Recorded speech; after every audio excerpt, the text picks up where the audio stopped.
If you've ever spent 45 minutes picking a Netflix show, or rewritten the same text message 5 times before sending it, you've probably been told you're just careful, thorough, someone who thinks things through.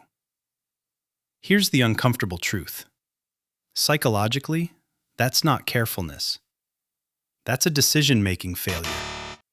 And by the end of this video, you'll understand exactly why the people who think the most before deciding are often the ones who decide the worst.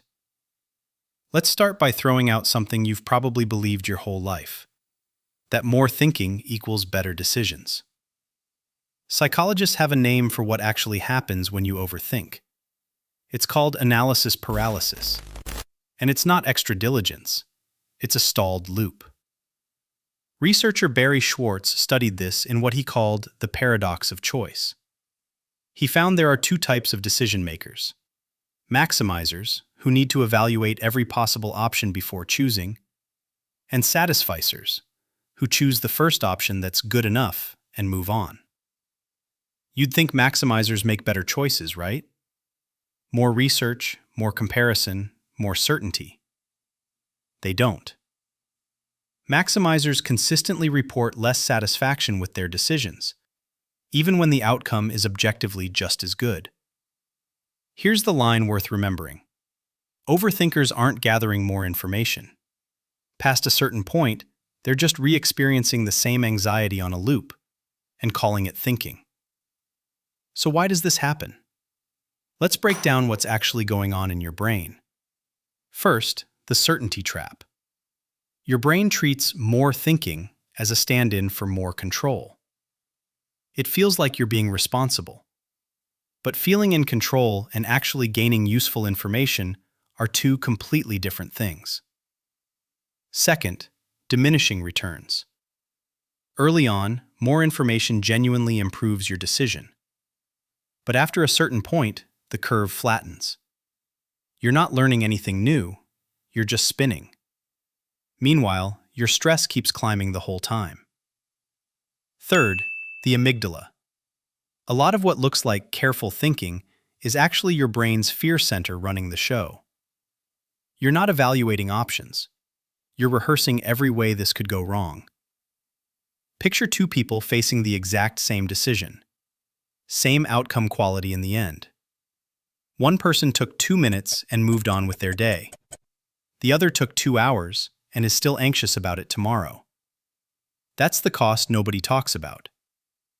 Now here's where it gets interesting. You'd assume that in high-stakes situations, the kind where being wrong actually matters, slow, careful thinking wins. It doesn't. Psychologist Klein studied expert decision-makers under real pressure. Firefighters making split-second calls inside burning buildings, chess players with the clock running out. What he found is called recognition-primed decision-making.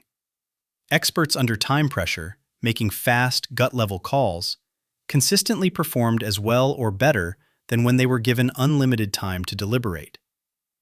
The same pattern shows up in ordinary life. In studies on job offer decisions, people who made a quick, gut-level call reported higher satisfaction with their choice than people who built out a full pros and cons list. Not because the list was wrong, but because the deliberation itself became the source of doubt. Here's the line worth sitting with. The people making the fastest decisions in high-stakes situations aren't reckless. They've just stopped confusing motion with progress. Now, I know what some of you are thinking, but sometimes careful thinking is good. Are you saying I should just decide everything on a whim? No. And this distinction matters a lot.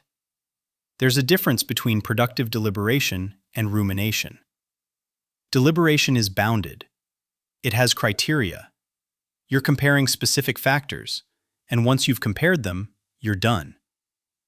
Rumination has no boundary. You're not comparing anything new, you're just replaying the same 2 options over and over, hoping that if you think about it one more time, the anxiety will finally go away. Here's a simple test you can use starting today. If you're generating new information, you're deciding. If you're just replaying the same 2 options in your head, You're ruminating. So how do you actually fix this? 3 tools. 1. The 10-10-10 rule. Ask yourself, will this matter in 10 minutes? In 10 months? In 10 years? Most decisions you're agonizing over fail all 3 tests. That tells you the stakes are lower than your anxiety is suggesting. 2. Decision deadlines. For low-stakes choices, give yourself an artificial time limit. 2 minutes for what to order. 30 seconds for which show to watch. The deadline isn't arbitrary. It's what forces your brain out of the loop. 3. The good enough threshold. Satisficing isn't settling, it's a strategy. The goal was never to find the perfect option, it was to find one that works, and then get back to your life. If this changed the way you think about your own decision-making, there's 15 psychological tricks controlling your mind daily. I break that down in this video right here. Overthinking isn't a decision. It's a variable you haven't solved for yet. Every action has a formula. Now you know one more. This has been the behavior equation.